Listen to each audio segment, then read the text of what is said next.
নমস্কার, রাজীব এডুকেয়ার চ্যানেলে আপনাদের সকলকে স্বাগত জানাই। আজকে বেশ দুটো ইউনিভার্সিটি, একটি কলেজ এবং কয়েকটি স্কুলের ভ্যাকেন্সির বিষয়ে আপনাদের সঙ্গে আলোচনা করব। এখানে গেস্ট টিচারের সাথে সাথে পার্মানেন্ট ভ্যাকেন্সিরও নোটিফিকেশন রয়েছে। আপনারা অবশ্যই চেষ্টা করবেন সেই জায়গাগুলোতে এবং যাতে আপনারা অ্যাপ্লিকেবল হতে পারেন সেই জায়গাটা দেখার চেষ্টা করবেন। যেমন প্রথম যেটা বলবো সেটা হচ্ছে নর্থ বেঙ্গল ইউনিভার্সিটির জলপাইগুড়ি ক্যাম্পাসের জন্য। সেখানে ওয়াক ইন ইন্টারভিউ রয়েছে আগামী 26 তারিখে বাংলার, ইংরেজি রয়েছে 27 তারিখে, জিওগ্রাফির রয়েছে 22 তারিখে এবং সংস্কৃতের রয়েছে 28 তারিখে। সব জায়গাতেই 10টা থেকে 9টা হচ্ছে রিপোর্টিং টাইম। আপনারা চেষ্টা করবেন 9টার মধ্যে যদি পৌঁছে যাওয়া যায়। জলপাইগুড়ির যে ক্যাম্পাস, সেই ক্যাম্পাসেই ইন্টারভিউ হবে। এই সাবজেক্টগুলোর জন্য তারা এখানে গেস্ট টিচার নেবেন একটা নির্দিষ্ট অ্যামাউন্টের ভিত্তিতে। আপনারা অবশ্যই এখানে আপনাদের সিভি নিয়ে গিয়ে অবশ্যই এই জায়গাটাতে কিন্তু যারা রয়েছেন অ্যাসিস্ট্যান্ট প্রফেসর হওয়ার যোগ্যতা যাদের রয়েছে, অর্থাৎ নেট কোয়ালিফাই যারা করে রয়েছেন, তারা অবশ্যই এখানে অ্যাপ্লিকেবল, তারা অবশ্যই চেষ্টা করুন। এক্ষেত্রে যেহেতু গেস্ট টিচারের কথা বলা হয়েছে, সেহেতু শুধু মাস্টার ডিগ্রি যাদের আছে বা নেট ক্লিয়ার নেই, এমফিল বা পিএইচডি রানিং আছে, তারাও চেষ্টা করে দেখতে পারেন। অনেক সময় তাদেরকেও নেওয়া হয়, কিন্তু নেট কোয়ালিফাইদেরকে বেশি প্রেফার করা হবে এই জায়গাটাতে, সেটা তারা বলেছেন এবং আপনারা এই জায়গাটা কিন্তু অবশ্যই দেখতে পারেন। 2 নম্বর, বর্ধমান ইউনিভার্সিটির দুটো বিজ্ঞপ্তি রয়েছে। আমি লিঙ্কেও যেমন শেয়ার করব, আপনারা গুগলে গিয়ে দেখে নিতে পারেন। সেখানে অনেকগুলো সাবজেক্টে প্রফেসর, অ্যাসোসিয়েট প্রফেসর এবং অ্যাসিস্ট্যান্ট প্রফেসর পদের জন্য তারা পার্মানেন্ট নিয়োগের বিজ্ঞপ্তি দিয়েছেন। এখানে আপনারা যারা এবার সিএসসিতে অ্যাপ্লিকেবল হলেন, অ্যাপিয়ার করেছেন, সিএসসি ইন্টারভিউ দিয়েছেন বা আগামীতে দেবেন, এছাড়াও যারা সেট বা নেট পাস করেছিলেন এই সিএসসির বিজ্ঞপ্তি হওয়ার আগে পরে, সেই সময় যারা এখানে অ্যাপিয়ার করতে পারেনি, তারাও কিন্তু এখানে অ্যাপ্লিকেবল অ্যাসিস্ট্যান্ট প্রফেসর হওয়ার জন্য, অর্থাৎ কলেজ সার্ভিস কমিশনের মাধ্যমে যে অ্যাসিস্ট্যান্ট প্রফেসর হওয়ার জন্য যে যোগ্যতার প্রয়োজন, ইউনিভার্সিটি অ্যাসিস্ট্যান্ট প্রফেসরের জন্য কিন্তু সেই যোগ্যতাগুলোই প্রয়োজন। সেইখানে অ্যারাবিক, বোটানি, কেমিস্ট্রি, ফরেন ল্যাঙ্গুয়েজের ক্ষেত্রে চাইনিজ এবং জার্মান, এই দুটো সব রয়েছে। কম্পিউটার সায়েন্সের রয়েছে, সেটা অ্যাসিস্ট্যান্ট প্রফেসরের নয়, সেখানে অ্যাসোসিয়েট প্রফেসরের রয়েছে। আপনারা কম্পিউটার সায়েন্সের জায়গা দেখে নিতে পারেন। Economics, education, environment science, Hindi, history, library science and information technology, mathematics, statistics, Santali, Sanskrit, tourism and management, এই সমস্ত বিষয়গুলো, এছাড়াও আরও বেশ কিছু বিষয় রয়েছে। আপনারা অবশ্যই দেখে নিন। কিছু কিছু বিষয়গুলোতে অ্যাসিস্ট্যান্ট প্রফেসর পোস্টের জন্য ভ্যাকেন্সি নেই, কিছু কিছু পোস্টের জন্য অ্যাসিস্ট্যান্ট প্রফেসর পোস্টের ভ্যাকেন্সি দুটো তিনটে করে কিন্তু রয়েছে। এটা একটা বড় সুযোগ এখানে কম্পিটিশন করার। আপনারা অবশ্যই এই জায়গাটাতে কম্পিটিশন করতে পারেন। ইউনিভার্সিটির ক্ষেত্রে যেটা হয়, অ্যাসিস্ট্যান্ট প্রফেসরের ক্ষেত্রে কম্পিটিশনটা বেশি হয়, অ্যাসোসিয়েটের ক্ষেত্রে তুলনামূলকভাবে কম, প্রফেসরের ক্ষেত্রেও খুবই কম হয়। প্রফেসরের ক্ষেত্রে অনেক সময় দেখা যায় যে একটা সিটের জন্য হয়তো 2জন কম্পিটিটর রয়েছেন, খুব বেশি থাকেন না প্রফেসর হওয়ার জন্য। সেই জায়গাটাতে প্রফেসরের জন্য ফ্রেশাররা অ্যাপ্লিকেবল নন, তার জন্য একটা নির্দিষ্ট ক্রাইটেরিয়া রয়েছে, তার সেই জায়গায় করতে হয়, তার জন্য একটা লং আপনাকে টিচিং কেরিয়ার থাকতে হবে, আরও বেশ কিছু বিষয় থাকে, সেগুলো প্রয়োজন নেই আপনাদের এই মুহূর্তে। তবে অ্যাসিস্ট্যান্ট প্রফেসরের জন্য কিন্তু আপনারা অবশ্যই অ্যাপ্লিকেবল এবং এই জায়গাটা হীনমন্যতায় থাকবেন না যে আমি তো এখনও কিছু করি না, আমি ইউনিভার্সিটির জন্য অ্যাপ্লিকেশন করবো, এটা নিয়ে কিন্তু কিছু। এখন আমাদের অনেকের কাছে ইনফরমেশানটা ঠিকঠাকভাবে থাকে না যে ইউনিভার্সিটির অ্যাসিস্ট্যান্ট প্রফেসর এবং কলেজের অ্যাসিস্ট্যান্ট প্রফেসরের পুরো স্কেল এবং পুরো নিয়োগ পদ্ধতিটাই এক, সেজন্য কোনো এখানে ডিফারেন্স থাকে না। আমরা অনেক সময় ভ্রান্ত ধারণার বা আমাদের কাছে ইনফরমেশান গ্যাপের জন্য আমরা অনেক সময় ইউনিভার্সিটির জন্য অন্য অনেক কিছু ভেবে থাকি যে ইউনিভার্সিটি প্রফেসর হওয়ার জন্য অনেক কিছুর প্রয়োজন, অনেক কিছুই, অ্যাসিস্ট্যান্ট প্রফেসরের কিছু সেইভাবে কিন্তু প্রয়োজন নেই। 3 নম্বর যেটা বলবো সেটা হচ্ছে নেতাজি নগর কলেজ।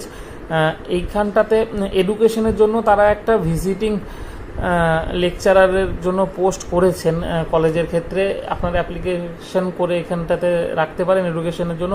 যেহেতু গেস্ট টিচার বন্ধ, বিভিন্ন কলেজগুলো চালানোর ক্ষেত্রে যে গ্যাপ রয়েছে সেই জায়গাতে খুব অসুবিধা, এবং তার জন্য তারা ভিজিটিং লেকচারার পোস্ট হিসাবে বিজ্ঞপ্তি দিয়েছেন।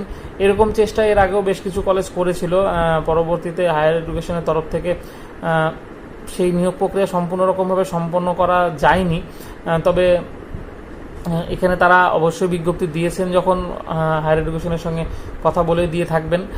সেখানে আপনারা অবশ্যই যোগাযোগ করুন যারা এডুকেশনে রয়েছেন। এখানে আপনারা যদি জয়েন করতে পারেন, স্যাররা যদি কলেজের তরফ থেকে আপনাদেরকে যদি একটা এক্সপিরিয়েন্স ইস্যু করতে করেন, তাহলে সেটা আপনাদেরকে পরে অনেকটা কাজে দেবে। এরপরে যেটা কথা বলবো সেটা পশ্চিমবঙ্গের বাইরে, দিল্লি ইউনিভার্সিটির আন্ডারে হিন্দি কলেজ রয়েছে, হিন্দু কলেজ। সেইখানে কিন্তু আপনারা অ্যাপ্লাই করতে পারেন। সেখানে প্রচুর সাবজেক্টের জন্য অ্যাসিস্ট্যান্ট প্রফেসর নেওয়া হবে। Botany, chemistry, commerce, economics, English, environment science, Hindi, history, mathematics, philosophy, physical education, physics, political science, Sanskrit, sociology, statistics, zoology, সমস্ত বিষয়ের জন্য এখানে নিয়োগ হবে। আপনারা অবশ্যই এখানে দেখতে পারেন। এখানে কিন্তু আপনারা আপনাদের হিন্দি কমিউনিকেশন স্কিলটা থাকলে আর ইংলিশটা থাকলে আপনারা কিন্তু এখানে অনায়াসে চাকরি পেতে পারেন, খুব একটা অসুবিধা হবে না। অনেকেই আছেন যাদের হিন্দি ইংলিশটা মোটামুটি ভালো বা কাজ চালানোর মতো, তারা কিন্তু অবশ্যই এই জায়গাটাতে চেষ্টা করে দেখতেই পারেন। এখানে কিন্তু আপনারা অবশ্যই সফল হওয়ার একটা সম্ভাবনা রয়েছে। পরবর্তী যেটা বলবো সেটা হচ্ছে হাওড়ার সেন্ট জনস হাই স্কুল। এখানে ইংলিশ, ম্যাথামেটিক্স, ফিজিক্স এবং কেমিস্ট্রির জন্য তারা টিচার খুঁজছেন বা টিচারের বিজ্ঞপ্তি দিয়েছেন। এখানে পিজিটির জন্য তারা টিচারের বিজ্ঞপ্তি দিয়েছেন। আপনারা যারা হাওড়ার আশেপাশে আছে অবশ্যই এখানে দেখে নিতে পারেন। পরবর্তী যেটা বলবো এরা কি স্ক্যাড হার্ড স্কুল শিলিগুড়ি, এরা প্রত্যেকে কিন্তু খ্রিস্টান মাইনরিটি ফোরামের যে মাইনরিটি স্ট্যাটাসের স্কুল, এখানে তারা টিচারের জন্য এই সমস্ত জায়গার স্কুলগুলোতে ঢুকলে যেটা সুবিধা হয়, আপনি কিন্তু পার্মানেন্ট সেখানে একটা স্কোপ পাওয়া যায়, সেখানে চাকরি পাওয়ার বা সেখানে তাদের যে সার্ভিসের ব্যাপারটা থাকে বা চাকরি পাওয়ার, সেখানে কিন্তু এসএসসি বা অন্য কোনো বোর্ড নেই। খ্রিস্টান মাইনরিটি মিশনারিজ যে সংস্থাগুলো চালায় বা এই মাইনরিটি স্ট্যাটাসের যারা রয়েছে তাদের ক্ষেত্রে, যেমন মুসলিম যে মাইনরিটির স্কুলগুলো ছিল, যাকে আমরা মাদ্রাসা বলছি, সেই জায়গায় পরবর্তীতে মাদ্রাসা কমিশনের মাধ্যমে নিয়োগ হতে শুরু করে। কিন্তু যে সমস্ত খ্রিস্টান মিশনারি স্কুলগুলো ছিল সেখানে কিন্তু এরকম কোনো কমিশন তৈরি হয়নি, তারা কিন্তু তাদের ম্যানেজমেন্টের মাধ্যমে এখনও নিয়োগ করেন। তো সেইখানেই তারা এই নিয়োগগুলো করবেন। আপনারা অবশ্যই দেখতে পারেন, শিলিগুড়িরও এই স্কুলটাতে আপনারা দেখতে পারেন। এখানে কেমিস্ট্রি, ম্যাথামেটিক্স, হিস্ট্রি এবং হিস্ট্রিতে সোশিওলজি বা হিস্ট্রির জন্য সোশিওলজি, পলিটিক্যাল সায়েন্স বা হিস্ট্রি, এই তিনটে সাবজেক্টের কম্বিনেশন যে কেউ অ্যাপ্লিকেশন করতে পারেন। এখানে স্পেসিফিক হিস্ট্রির কিন্তু প্রয়োজন নেই, বা যেমন আছেন তার বাদ দিয়েও সোশিওলজি এবং পলিটিক্যাল সায়েন্সের ব্যাকগ্রাউন্ডে যারা আছেন তারাও অ্যাপ্লাই করতে পারবেন। এবং এমসি এর জন্য এখানে টিচার নেবেন, এবং প্রাইমারি সেকশনের জন্য তারা ম্যাথামেটিক্স বা অন্যান্য বিষয়ের জন্য নেবে। সেন্ট জনেও কিন্তু প্রাইমারির জন্য একটা নেবে, তাই ডিএলএড করা থাকলে বা প্রাইমারির জন্য অ্যাপ্লিকেবল হলে তারাও অবশ্যই যোগাযোগ করবেন এই জায়গাটাতে। লাস্ট একটা রয়েছে যে নারায়ণপুর রামপুরহাটের, এটাও কিন্তু একটা খ্রিস্টান missionary school, Narayanpur mission girls school. এইখানে ক্লার্ক এবং গ্রুপ ডি পদের জন্য নেওয়া হবে। কেউ যদি মনে করেন যে আপনারা ট্রাই করে দেখতে পারেন এই জায়গাটাতে, অবশ্যই ট্রাই করে দেখতে পারেন। ক্লার্ক এবং গ্রুপ ডি বা আপনার পরিচিত কাউকে ইনফরমেশন আপনারা দিতে পারেন। এখানেও কিন্তু খ্রিস্টান মিশনারি স্কুল, অর্থাৎ তাদেরও কিন্তু একই রকম, তারা কিন্তু নিজেদের যে নিয়োগ ক্ষমতা তার প্রতিতেই নিয়োগ করবেন। এবং লাস্ট যেটা বলবো সেটা হচ্ছে Bagnan teacher training college, Asansol. Bagnan teacher training কলেজে একটা বিজ্ঞপ্তি রয়েছে। আমি এর আগের দিন আপনাদেরকে বলেছিলাম যে যাদের বিএড সংক্রান্ত কিছু ইনফরমেশন শেয়ার করবো, আপনারা যোগাযোগ করে নেবেন। সবগুলোর সঙ্গে আমার সেইভাবে তো সব ইনফরমেশন যাচাই করা সম্ভব হয় না। বাগনান টিচার ট্রেনিং কলেজের আশেপাশে যারা থাকছেন বা আছেন তারা যোগাযোগ করে নিতে পারেন। এখানে 20 সেপ্টেম্বরের মধ্যে তারা যোগাযোগ করতে বলেছেন। তারা কিছু সাবজেক্টের জন্য টিচার নেবেন, কী কী সাবজেক্ট সেটা এই বিজ্ঞপ্তিতে বলেনি। এবং লাস্ট যেটা বলবো সেটা হচ্ছে আসানসোল বেঙ্গলি গার্লস স্কুল, এখানে সংস্কৃতের জন্য একজন টিচার নেওয়া হবে।